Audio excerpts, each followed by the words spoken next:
Yan. Okay. So mga kababayan, no? So ito meron tayong isa pang topic dito. So ito yung sinasabi ko nga po sa inyo. So bago po nangyari yung prayer rally di umano sa Cebu City, ang ina-expect talaga nila pumunta ay 30,000. Sabi dito, no, organizers expect 30,000 to participate prayer rally. Oh. So ito nga sinasabi ko nga mga kababayan eh. For example nga, yung 30,000 na yan na ina-expect nilang pumunta sa Cebu prayer rally. For example, nakuha ni Digong yan. Or mas lumaki pa. Naniniwala ako na hindi magbabago ng statement si Digong. Mas lalo pang lalakas yung loob niya. 'Di ba? 'Di ba kanina pinarinig ko sa inyo yung video call ni Digong. Basta nandyan kayo mga Pilipino sa likuran ko, makikipaglaban ako ng patayan, 'di ba? Ang lakas mang uto eh. Tapos sabi pa ng vlogger, "Woo! I love you, tatay. Woo! Tatay, I love you." Pasupsop, tatay. O so yun nga. Kaya naniniwala ako mga kababayan na kaya nag-iba ng statement si Digong kahit na mapahiya siya. Kasi nga po itong 30,000 na ina-expect nila na attendees sa Cebu Prayer Rally hindi nila nakuha kasi may nakita akong report dito eh. Ano ba yan? Ito. So sabi dito no. Ito. Yan. Ito na lang. Yan. Sabi dito no. The prayer rally organized by FPRRD and his supporters began with approximately 2,000 attendees. So nagsimula sa 2,000 attendees. From both the northern and southern regions of Cebu, including those who participated in the motorcade caravan. Kasi bago nagkaroon ng rally sa Cebu City mismo, nagkaroon pa sila ng caravan. Nakita ko po yung mga vloggers, di ba? Nakita nyo, di ba, yung mga vloggers. Nag-caravan sila, nag-livestream pa sila. Tatanga-tanga nga yung mga vlogger eh. Sabi ng isang vlogger, kita nyo, nagka-caravan kami dito. Pero wala man lang kaming escort na police. Walang kwenta mayor dito. Sabi ng vlogger ni Digong ganon, napanood ko yung isang vlogger eh. Ganon yung sinabi eh. Sabi ko, tatanga-tanga talaga to. Hindi nila alam kung ano yung pinuntahan nila. Kasi mga kababayan, yung nagbigay po ng permit para magkaroon po ng hakbang ng maisog sa Cebu, yung mayor mismo. Yung mayor mismo. Tapos sasabihin ng vlogger, yung mayor dito hindi man lang sinuportahan yung hakbang ng maisog. Kung di ba naman tanga, sa tingin nyo ba makakapag-prayer rally ba kayo dyan? Makakapag-political rally ba kayo dyan? Kung hindi kayo bibigyan ng permit ng mayor? Kasi mga kababayan, yung nagbibigay po kasi ng permit para po sa isang rally, mayor. Tapos sasabihin ng isang vlogger, ay walang suporta ang mayor. So ibig sabihin nun, hindi mo alam yung nangyayari. So kaya, ito na nga yung punto mga kababayan eh. Diyan na nga sa event na yan, hindi alam ng mga vlogger yung sistema kung paano na-organize yan, paano pa kaya sa usaping bayan. Di ba? Sabi ko, nung napanood ko yung live stream niya, sabi ko, grabe, tanga-tanga naman nito. Grabe. So, kaya po kasi nabigyan din ng permit si Digong dyan po sa Cebu kasi yung Mayor Mike Rama, na nagbigay ng permit, di ba? PDP laban. Oh, Diyos ko, ewan ko ba, no? So, continue nga natin. Naalala ko lang. So, sabi dito, no? Okay, 2,000 attendees from both and northern and southern regions of Cebu, including those who participated in the motorcade caravan. During the performance of the invited artist, attendance peaked at an estimated 3,500. However, after the artist performances, attendance dropped to approximately 3,000. Before the speeches of the speakers and VIP, notably during FPRRD speech, this decline could be attributed to a loss of interest, possibly because the content of the speech failed to resonate with the audience. Moreover, this figure is notably lower compared to the turnout at the previous prayer event held in Davao City, January 28, 2024, indicating diminished support from Central Visayas. Oh. So yung peak nga mga kababayan is 3,500. Pero nung nag-speech na nga po si Digong, hindi nagmura si Digong eh. Di ba? Yung in-expect kasi ng mga tao si Digong magmumura. Yun nga lang hindi nagmura.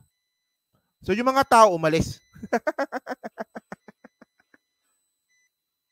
So ayan yung nangyari. So kasi sabi ng iba, hindi naman daw kasi 3,000 yung pumunta. So kayo, kayo na lang po humusga kung totoo yung report na to. Kasi merong video dito, actually nagpakita sila ng drone shot eh. Sobrang saglit lang. So ito yung, kung di ba kung naalala nyo mga kababayan, di ba yung ginawa ni Willie Revillame? Grabe. Si ma'am talaga. Di ba? Diyan si Ninyo? Diyan si Ninyo? Oy, Ninyo, loko-loko ka. So ito mga kababayan, kasi dinidinay nila na hindi naman daw 3,000 lang yung pumunta. So ito nga po yung drone shot. 'Di ba? Actually nagpakita sila ng drone shot, sobrang saglit lang, siguro mga ano lang, mga 5 seconds. Ganon. Kasi ito yung request nga ni Willie Revillame, 'di ba? Nung yung part nga po na si Willie Revillame nag-speech, tapos ang sabi ni Willie Revillame, buksan ninyo mga kandila, bibigyan ko kayo ng jacket. Sabi niya gano'n, di ba? Tapos, kung wala kayong kandila, okay na yung cellphone, jacket. Sabi niya gano'n. Tapos sabi pa rin ni Willie Revillame, patayin nyo yung ilaw. Ayaw nyo patayin yung ilaw, kaya wala tayong asenso eh. Di ba napaka-ano pa rin ni Willie, di ba? Kitang-kitad pa rin doon yung pagiging politically immature ni Willie Revillame, di ba? Anong kinalaman ng ilaw sa hindi pag-asenso ng Pilipinas, di ba? Sabi niya, patayin nyo nga yung ilaw. Ayaw nyo patayin. Kaya walang asenso ang Pilipinas, sabi ni Willie. So, Director, drone shot. So, nag-request ng drone shot si Willie. Nakailang request si Willie Revillame ng drone shot, ayaw pagbigyan ng Director. Eh siguro naka-4 na request si Willie Revillame ng drone shot or ng top shot. So, pinagbigyan. So, ito nga po yung nakita natin ng mga tao. So, naniniwala ba kayo na 3,000 to 3,500 lang ba talaga yung pumunta? So, panoorin nyo to ha. Okay.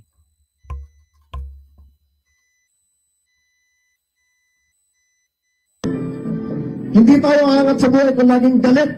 Hindi tayo aangat sa buhay kung tayo nagloloko. Hindi tayo aangat kung iniisip mo ng sarili mo.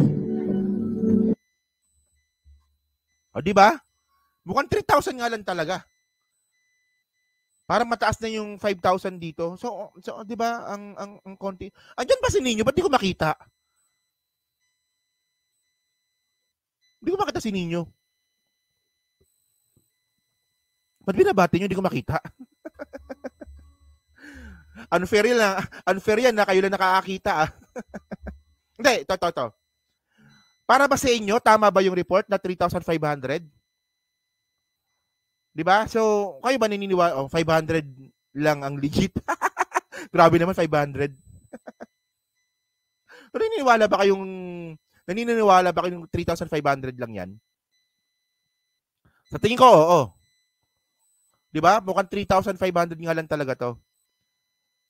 Diba? So, ibig sabihin nun, talagang nilangaw. Diba? So ngayon nga mga kababayan, no, regarding nga po diyan sa regarding nga po diyan sa rally na yan na nangyari sa Cebu. Napagsabihan din po kasi si Baste. Napagsabihan din. So, alam naman po natin na si Baste, 'di ba? Si Vic Rodriguez medyo kalmado ng konti. 'Di ba? Yung mga nagsalita, no? Si pangalan nito? Yung bakla?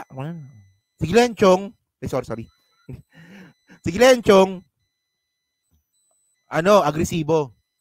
Si Harry Roque, agresibo. Si Baste naman, na bilang isang mayor, nagmura pa. So dahil nga po dyan sa pagmumura ni Baste Duterte sa mismong prayer rally po sa Cebu, napagsabihan po siya ni Benjamin Abalos ng DILG. Ito, panoorin natin to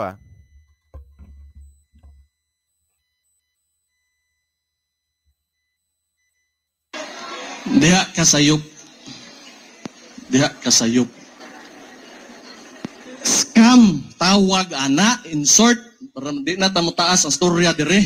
Di manggod, nga ni manggod na, og politiko ka, mutungtong kag itablado, og unsay ingno nimo, timan-an nas tao. Mustorya kag ingon ana, siguro kay tungod, maay mo kinabuhi, naman mo ikaya manggod. Pero kung pila man bugas kiro, 60, 50, kanang 30 nga diferensya sa mga nangutoy antiyan, dako kay na nga butang.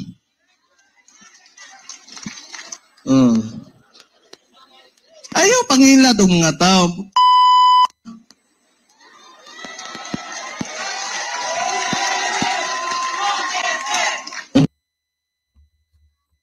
O, di ba?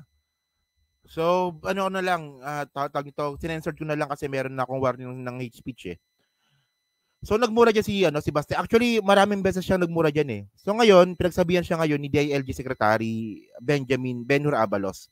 Okay. So, sabi dito some of the remarks made by local officials. So, sino lang ba yung local officials na pumunta doon?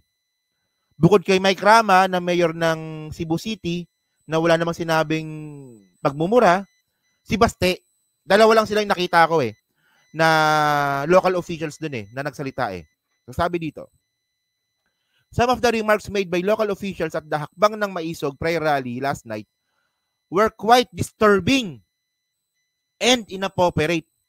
As public officers, we should always make sure that we conduct ourselves in accordance with the dignity of our office. Okay. Kasi nga po, itong si Baste Duterte bilang isang mayor, siya po ay under sa DILG. Di ba? So, Department Interior of Local Government. So, mga mayor is under ng DILG. Di ba? So, sabi pa dito, we should set an example to our constituents. O, di ba? Matindi, di ba? As we represent our community, most especially the youth who are watching. O dapat kasi mga kababayan, bilang isang mayor, dapat magpakita ka ng marunong kang rumespeto. Yun nga lang, di ba? Actually, medyo sapul na sapul si Basti dito Oh. We should avoid using vulgar and abusive language. We can always communicate our opinions with civility. Oh, uncivilized ka pala, Basti. We must always keep in mind that the code of ethics of public officials requires that we carry ourselves with integrity, professionalism, and respect to all colleagues and to all people of that and to all people at that. In sum, let's promote professionalism, good conduct, and respect to the institution that embody the aspiration and values of the Filipino people. Yan. So mga kababayan kasi, dito po natin makikita talaga na kumbaga dati parang normal lang yan na makita tayo ng government officials na nagmumura, pinapalakpakan ng mga tao, the which is sobrang uncivilized. Nakakatawa nung una Actually ako natuwa din ako nung una Nung nakita ko si Digong nagmumura, puta, galing Unang presidente to na nagmumura. Malapit sa bituka ng mga tao. Parang ganun yung Pero eventually, nung nagiging redundant na, sabi ko parang okay na ata masyado to. Okay lang yung makita natin si Digong na nagmumura dati kung talagang merong emotions. Kung karapat-dapat magmura. Kasi ako minsan nagmumura ako Di ba? Siguro nakikita nyo naman yan. Minsan nako-content ako. Kapag medyo nainis ako sa content, nagmumura talaga ako. Di ba? So nakita nyo naman, di ba, na yung pagmumura ko, merong pinanggalingan. Yung nga lang kasi yung kay Digong kasi, basta na lang makapagmura lang Puta na yan. So ganun din po ginawa ni Baste. So actually, ang critical lang dito, medyo late. Dapat kasi, nung sa simula pa lang, nung sa Davao pa lang, dapat nagbigay na ng statement kaagad yung DILG. Para hindi na rin po naulit nung sa Cebu. So ang problema kasi dito mga kababayan, ang lakas-lakas ng loob na mag-criticize ni Baste kay PBBM, ito na content ko na to eh. Ang lakas-lakas ng loob na mag-criticize ni Baste sa ating presidente na scam, di ba? Na tamad. And tanong, kamusta naman ang Davao City? Kamusta ang Davao City? So ito mga kababayan, meron data dito galing sa Philippine Statistics Authority. Galing mismo ito sa sa statistics Philippine government. Ayun Philippine Statistics Authority government.ph. Pakita ko lang. Ayan galing sa psa.gov.ph yan. So ito po yung first semester poverty incidence among families. So ito po yung poverty rate sa bawat city ng pamilya. Okay? So mga babae, makita na ngayon natin dito. Ito kasi yung date 2018, 2021, 2023. So nung 2018 ang mayor dito, tsaka hanggang 2021 si Sara Duterte sa Davao City. Tapos nung 2023 si Baste na yung mayor dito. Pero kung makita natin dito sa baba, City of Davao. City of Davao. Ayan pangatlo sa huli. Kita nyo ba? Tingnan ko nga. Kita nyo ba? Kita naman pala eh. City of Davao. So noong 2018, meron siyang 7.8 na poverty na pamilya. So ibig sabihin nun, sa 100 pamilya, merong 7.8 na pamilya ang naghihirap. Tapos bumaba ito noong 2021 kasi nga mataas yung confidential fund ni Sara nung siya yung mayor. Tapos nung pagpasok ni Baste, pumalo ito ng 21.7. Ayan data iyan. Data yan. Di ba galing mismo sa gobyerno yan? So mga kababayan, sa 100 pamilya sa Davao City, meron 21 na pamilya ang naghihirap.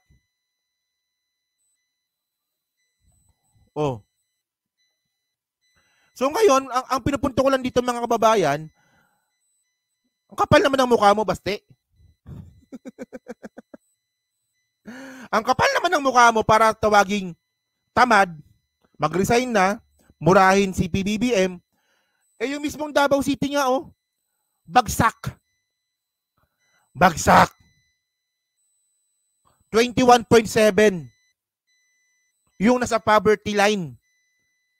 Malaki to ba, mga kababayan, malaki to.